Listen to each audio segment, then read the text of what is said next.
మీరు ఎలాంటి బిజినెస్ చేస్తున్నా ఏఐ టూల్స్ ద్వారా మీ బిజినెస్ ని డబుల్ చేసుకోవచ్చు. జస్ట్ 49 రూపీస్కే ఏఐ టూల్. హాయ్ హలో నమస్తే, welcome back to Suman TV. ప్రస్తుతం మనతో పాటు ఉన్నారు మేనేజ్మెంట్ కన్సల్టెంట్ సంపత్ సముద్రాల గారు. నమస్తే sir. Sir, Trump green card proposal అసలు ఏంటిది, ఎందుకు అంత పాపులర్ అయింది అంటే ఏం చెప్తారు sir? It's a very pleasant thing for all our Indian students, అవునా కాదా? లాస్ట్ టైం ట్రంప్ ఉన్నప్పుడు ఏమన్నాడు? రిస్ట్రిక్షన్స్ పెట్టాడు, చాలా రిస్ట్రిక్షన్స్ పెట్టాడు. పిల్లలందరూ కంగారు పడిపోయారు, what is this guy doing. అప్పుడు ట్రంప్ ఉద్దేశం ఏంటంటే, బయట కంట్రీ జనాలందరూ వచ్చేస్తే యుఎస్ సిటిజన్స్కి ఉద్యోగాలు ఎలా అన్న నారా మీద, నా బేసిస్ మీద ఆయన వెళ్ళారు. ఇప్పుడేంటి, మళ్ళీ రిపబ్లిక్ పార్టీ నుంచి ప్రెసిడెన్షియల్ క్యాండిడేట్గా మళ్ళీ పోటీ చేస్తున్నారు. ఇప్పుడేమంటాడు? I will give direct green card to all the H1B student guys who have completed their graduate. అంటే మన వాళ్ళందరూ పీజీలు చేయడానికి, గ్రాడ్యుయేషన్ చేయడానికే వెళ్తున్నారు, అవునా? సరిగ్గా చదివి కోర్స్ కంప్లీట్ చేసుకున్న వాడికి ఖచ్చితంగా డైరెక్ట్గా వీసా వచ్చేస్తుంది, ఇజంట్ ఇట్? సో ఇది ఒక విధంగా చూస్తే మంచి పరిణామమే, గుడ్ న్యూస్. ఇది మంచి పరిణామం మనకే కాదు, మన ఇండియన్ పిల్లలకే కాదు, యుఎస్కి కూడా ఎకానమీ పెరిగే అవకాశాలు ఉంటాయి. అండ్ వాళ్ళకి కూడా ఇంటర్నేషనల్ స్టూడెంట్స్ చాలా ఎక్కువ మంది రావడానికి, ఒక భారతదేశమే కాదు, చైనా నుంచి కానివ్వండి, మిగతా దేశాల నుంచి కానివ్వండి, చాలామంది స్టూడెంట్స్, అంటే it's a brain drain actually. అందరూ రావడానికి అవకాశాలు ఉంటాయి. కాబట్టి ఇట్స్ అ మంచి పరిణామమే. కానీ ఇంతకుముందు ఓలా మాట్లాడాడు, ఇప్పుడు ఇలా మాట్లాడాడు, ఇది జరిగేనా అన్న ఒక క్వశ్చన్ మార్క్ ఉన్నప్పటికీ కూడా మనం అంతా ఆశావాదులం, అవునా కదా? ఎగ్జాక్ట్లీ, అంతా ఆశావాదులం. కాబట్టి ఇది ఖచ్చితంగా పాజిటివ్ లాగానే చూస్తున్నారు. సార్, ట్రంప్ గతంలో ఉన్నటువంటి విధానాలతో పోలిస్తే, అంటే కంపేర్ చేస్తే, ఇప్పుడు ఈ ప్రపోజల్ అనేది ఏమైనా డిఫరెంట్ అని చెప్పొచ్చు? అలామా, నేను ఇప్పుడు చెప్పాను కదా, ఇంతకు ముందు ఆయన దృష్టి ఏంటంటే అమెరికన్ ఉద్యోగాలు ఎలా అని. ఓకే, ఆయన ఇప్పుడు మాట్లాడుతున్న ఆలోచన సరళి చూసినట్టయితే ఏమనిపిస్తుంది అని అంటే, బయట నుంచి పిల్లలు రావాలి, ఇంకా ఎడ్యుకేషన్ పెరగాలి, ఇంకా ఆ తర్వాత ఎవరు వస్తున్నారు? ఆయన ముందే ఏమని చెప్పాడు? క్వాలిఫైడ్, హై ఎడ్యుకేషన్, టెక్నాలజీ ఇవి వచ్చే వాళ్ళనే అలౌ చేస్తున్నాడు. సో అక్కడ ఏం మార్పు లేదు, అప్పుడు కూడా వాళ్ళని అలౌ చేస్తా అన్నాడు, ఇప్పుడు వాళ్ళని అలౌ చేస్తా అన్నాడు. అయితే ఏమంటున్నాడు? అలా హయ్యర్ ఎడ్యుకేషన్కి వచ్చి సరిగ్గా క్వాలిఫై అయ్యి వాళ్ళ దేశం అభివృద్ధికి కాంట్రిబ్యూట్ చేసేవాళ్ళు ఉన్నట్టయితే వాళ్ళకి ఎందుకు గ్రీన్ కార్డ్ ఇవ్వకూడదు? సంపద పెరుగుతుంది, అడ్మిషన్స్ పెరుగుతాయి, వేరే కంట్రీలను మానేసి ఇండియన్స్ కూడా they will start looking at it. So ఇండియన్సే కాదు, వేరే కంట్రీస్ నుంచి, చైనా లాంటి కంట్రీస్ నుంచి, మిగతా కంట్రీస్ నుంచి వచ్చే వాళ్ళు కూడా వాళ్ళ నంబర్ ఇంక్రీజ్ అవుతుంది, ఈ అవకాశాలు పెరుగుతాయి. కాబట్టి ఆయన ఇప్పుడు ఎలక్షన్స్కి మాట్లాడుతున్నదిను, తర్వాత what is his foresight he has అనేది అంటే పాజిటివ్గానే ఉందనే చెప్పచ్చు. సార్, ఈ ప్రపోజల్ వల్ల ఇండియన్ స్టూడెంట్స్కి వచ్చే బెనిఫిట్స్ ఏంటి అంటే? ఏమిటి బెనిఫిట్స్? మన వాళ్ళు అందరూ సంబరాలు చేసుకుంటారు, అవునా కాదా? ఎంతవరకు అందరూ వెళ్ళిన పిల్లలు, వాడికి ఉద్యోగం వస్తుందా, H1B వస్తుందా రాదా, పరిస్థితి ఏమిటి అన్న ఒక క్వశ్చన్ మార్క్. అలాంటిది ఇప్పుడు ఏంటి, నేను డైరెక్ట్ గ్రీన్ కార్డ్ ఇచ్చేస్తాను అంటున్నారు. ఓకే, ఇట్స్ అ బల్లే, అవునా కాదా? కాబట్టి భారతీయ విద్యార్థులకి ఇది మంచి అవకాశమే అని చెప్పచ్చు. కానీ ఏమవుతుంది అని అంటే, ఇలా ఉంది అని చెప్పగానే పుట్టగొడుగులు లాంటి యూనివర్సిటీలకు కూడా పిల్లలు అప్లై చేసి వెళ్ళిపోవచ్చు. చదువు స్టాండర్డ్స్ దెబ్బతినే అవకాశం ఉంది, పనికిమాలిన ఇన్స్టిట్యూట్లలో వెళ్ళి జాయిన్ అయ్యే అవకాశాలు ఉన్నాయి. యుఎస్కి వెళ్తున్నాడు అన్న పట్టు మీద పంపించేస్తారు, కానీ మళ్ళీ అక్కడికి వెళ్ళిన తర్వాత కూడా ఇబ్బందులు ఉంటాయి అన్న ఆలోచన ఉండాలి. కాబట్టి is it a good move అంటే, Indian students have welcome this, parents are also very happy on that. It's going to, అంటే ఖచ్చితంగా అది చేస్తే మంచిదే, కానీ ఇంకా చాలా కాన్సిక్వెన్సెస్ ఉంటాయి, అంత ఈజీగా అవుతుంది అని అనుకోవడానికి లేదు. సో ఇప్పుడు ఇది ప్రెసెంట్ అమెరికన్ ఇమిగ్రేషన్లో ఎలాంటి చేంజెస్ తీసుకొస్తుంది అంటే? అదే కదా, ఇప్పుడు ఏమవుతుందంటే, ఒకటి అంత ఈజీగా అవుతుందా అంటే అవుతుంది అనుకోలేను నేను, అవునా కదా? ఎందుకంటే అక్కడ వాళ్ళు ఒప్పుకుంటారేంటి, yes even the Americans will their employment they will also struggle for it. అది వాళ్ళు అంత ఈజీగా ఒప్పుకోరు. ఒక పాయింట్. ఇమిగ్రేషన్ పెరుగుతుందంటే ఖచ్చితంగా పెరుగుతుంది. ఇప్పుడు మన కెనడా వెళ్ళేవాడు కూడా he will divert towards US. Australia, New Zealand, కెనడాకు వెళ్దాం అనుకున్న వాళ్ళందరూ కూడా ఒక విధంగా యుఎస్కి వెళ్దామని అనుకునే తర్వాత అవకాశాలు లేక they explored and looked in to some positive aspects in these universities and going. అవునా కదా? ఆ లెక్కను చూసినట్టయితే ఐఎమ్ షూర్ ఇమిగ్రేషన్ ఖచ్చితంగా పెరుగుతుంది.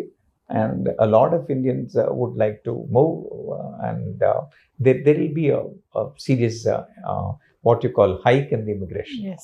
సార్ ఈ ప్రపోజల్కి ఆపోజిట్గా ఎవరైనా మాట్లాడతారా అంటే? ఎందుకు మాట్లాడరు?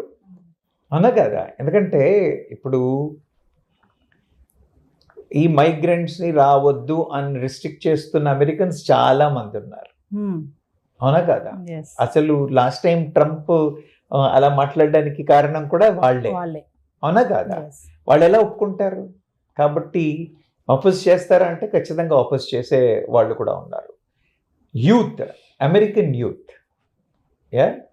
There local American youth also will oppose because వాళ్ళ ఎంప్లాయ్మెంట్ ఆపర్చునిటీస్ అవుతాయి. ఇది కాకుండా గవర్నమెంట్ పాలసీల్లో కూడా వాళ్ళ దగ్గర ఉన్న గవర్నమెంట్ పాలసీలు కూడా అంత ఈజీగా యాక్సెప్ట్ చేసేదిగా ఉండదు కదా.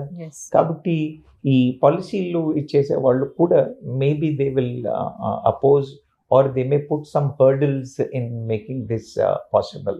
కాబట్టి ఇళ్ళలకగానే పండగ అని అనకూడదు కదా, అలా ఇప్పుడే అంత ఏదో జరిగిపోయింది అని అనడానికి లేదు. Okay, it's a positive note. Restrictions అవ్వడం వల్ల అవుతుందా అని అంటే ఎంత రిస్ట్రిక్షన్స్ ఉన్నప్పుడు కూడా మేబీ కొంత వేరియంట్స్తో వస్తుందేమో. ట్రంప్ అధికారంలోకి వస్తే జరగచ్చు, కానీ ట్రంప్ కూడా ఎంతవరకు మాట మీద నిలబడతాడు? అవునా కదా? Big question. అవునా కదా? ఇప్పుడు చెప్పడం అయితే చెప్తున్నాడు, కానీ ట్రంప్ కూడా ఎంతవరకు మాట మీద నిలబడతాడు అనే క్వశ్చన్ మార్క్. కట్ ఆపోజిట్ చేసేవాళ్ళు ఉన్నారంటే ఖచ్చితంగా ఉన్నారమ్మా. It is being opposed. It is not a welcome from all the 100% of the people across. Yes. So, American universities and coming to tech industry, ఈ ప్రపోజల్ని ఎలా స్వీకరిస్తుంది? They are all enjoying. అవునా కాదా? ఇప్పుడు నేనేమన్నాను, మైగ్రేషన్ రిస్ట్రిక్ట్ చేయాలి అని అన్న వాళ్ళందరూ they are against it. Now you go to tech industry వాళ్ళకి ఏంటి, they are struggling to get Indians employed with them. అవునా కదా? ఎన్ని రిస్ట్రిక్టివ్ కండిషన్స్, ఇంత శాలరీ ఉంటేనే, ఇంత కండిషన్ ఉంటేనే, ఇది ఉంటేనే, ఇవన్నీ ఇష్యూస్ ఉండే వాళ్ళకి. ఇప్పుడు now they get opportunities with more Indians can be employed. So tech companies are celebrating, they are welcoming the idea. When you come to the education institutions, ఇప్పుడు నేను ఇంతకుముందు చెప్పాను కదా, కెనడాకి వెళ్తున్నారు, ఆస్ట్రేలియాకి వెళ్తున్నారు, న్యూజిలాండ్కి వెళ్తున్నారు, జర్మనీకి వెళ్తున్నారు అన్నాను కదా. అక్కడి నుంచి then the priority will move more towards the US. ఎందుకంటే అప్పుడు అడ్మిషన్స్ కూడా, ఇప్పుడు there could be some institutes where the admissions are not happening because of these. కాబట్టి ఎడ్యుకేషనల్ ఇన్స్టిట్యూషన్స్ కూడా ఎస్పెషలీ స్టెమ్, ఈ స్టెమ్ రిలేటెడ్ ఇన్స్టిట్యూట్స్ ఏవైతే ఉన్నాయో అవన్నీ కూడా they all welcome this move అన్నమాట. ఎస్ సార్, ఒక ప్రపోజల్ వచ్చింది, దాన్ని ఇంప్లిమెంట్ చేయాలి అంటే ఖచ్చితంగా కొన్ని ఛాలెంజెస్ ఉంటాయి. మరి ఇప్పుడు ఈ ప్రపోజల్ని ఇంప్లిమెంట్ చేయాలి అంటే ఏమిటంటారు ఛాలెంజెస్? అవును, ఛాలెంజెస్ ఏమున్నాయమ్మా? ఫస్ట్ థింగ్ నేను చెప్తున్నాను కదా, ముందు ఈ ప్రొటెస్టర్స్, మైగ్రెంట్స్కి అగేన్స్ట్ చేసే protesters they will not allow. Point 1. Point 2, మన the youth of America, the natives of America, they will oppose it. ఈ ప్రపోర్షన్ ఎక్కువైపోతే దాన్ని ఎలక్షన్స్ మీద ఇంపాక్ట్ పడుతుందా అని అడ్వైజర్లు కూడా ఏం చెప్తారో ట్రంప్కి మనకు తెలియదు. తర్వాత policy makers, the policy guide చేసే వాళ్ళు వచ్చి కూడా ఉన్న దాని ప్రకారంగా ఉన్న ఛాలెంజెస్ ఫోర్కాస్ట్ చేయడం వల్ల ఏమవుతుంది అనేది చెప్పలేము. లేదా ట్రంప్ యాటిట్యూడే మారడానికి కూడా అవకాశాలు ఉన్నాయి. ఇట్లా విభిన్నమైన పరిస్థితుల్లో మన ఇండియన్ స్టూడెంట్స్ ఫ్యూచర్ ఎలా ఉండబోతుంది అంటే? అమ్మా, నేను ఇంతకుముందే చెప్పాను కదా, ఇళ్ళలగ్గానే పండగ కాదని నన్ను ఎలాగైతే అన్నామో, ఇదేదో అయిపోతుంది అన్న పాజిటివ్ మూడ్లో పరిగెత్తడానికి కాదు. Okay, they have to prepare. They have to upskill themselves, they have to research the universities. ఇప్పుడు ఏం సబ్జెక్ట్స్కి డిమాండ్ ఉంది అని అంటే AI is in demand, data science is in demand. You understand? అలా టాప్లో ఉన్న సబ్జెక్ట్స్ అడాప్ట్ చేసుకుని వాటిలో స్కిల్ సెట్స్ పెంచుకొని వాటిలో కేపబిలిటీ చేసుకున్నట్టయితే ఖచ్చితంగా వీళ్ళకి మంచి అవకాశాలు ఉండే పరిస్థితులు కనిపిస్తున్నాయి. కానీ అలా కాకుండా ఏదో యూనివర్సిటీలో వస్తే చాలు వెళ్ళిపోతాం అని వెళ్ళిపోయారు అనుకోండి, they will have issues. So people ఇప్పటికి కూడా నేను చెప్పేది ఏంటంటే సరి అయిన రీసెర్చ్ చేయండి, సరి అయిన అండర్స్టాండింగ్ చేయండి, మంచి నెట్వర్క్ డెవలప్ చేసుకోండి, ప్రొఫెషనల్ నెట్వర్క్ డెవలప్ చేసుకోండి. ఇలా ప్రొఫెషనల్ నెట్వర్క్ డెవలప్ చేసుకోవడం వల్ల కూడా you will have a latest information what is happening అని ఒక గైడెన్స్ దొరుకుతుంది. దానివల్ల సరి అయిన కెరియర్ బిల్డ్ చేసుకోవడానికి అవకాశాలు ఉంటాయి. సో ఓవరాల్గా ఫైనల్గా ప్రజెంట్ అక్కడ ఉన్న వాళ్ళు స్టూడెంట్స్ మళ్ళీ వెళ్ళాలి ఫ్యూచర్లో అనుకున్న వాళ్ళకి మీరేం చెప్తారు? నేనేమంటానంటే వెళ్ళాలి అని ఆశ ఉన్నవాడు ఖచ్చితంగా వెళ్ళాలి. That's an objective. When you have your goal, you have to do it. But you can't just blindly go there. Yes. Yeah, you need to prepare, you need to weigh the pros and cons. Yes. You need to ఇంతకు ముందు నేను మీకు చెప్పున్నాను ఒకసారి, వాళ్ళ ticket దగ్గర పెట్టుకునే ఉండాలి అని.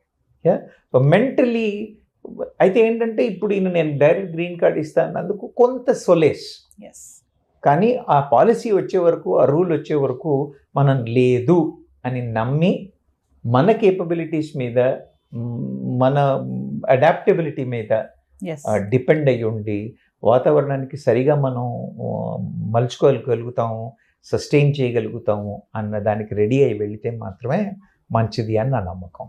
Thank you sir. Thank you అమ్మా.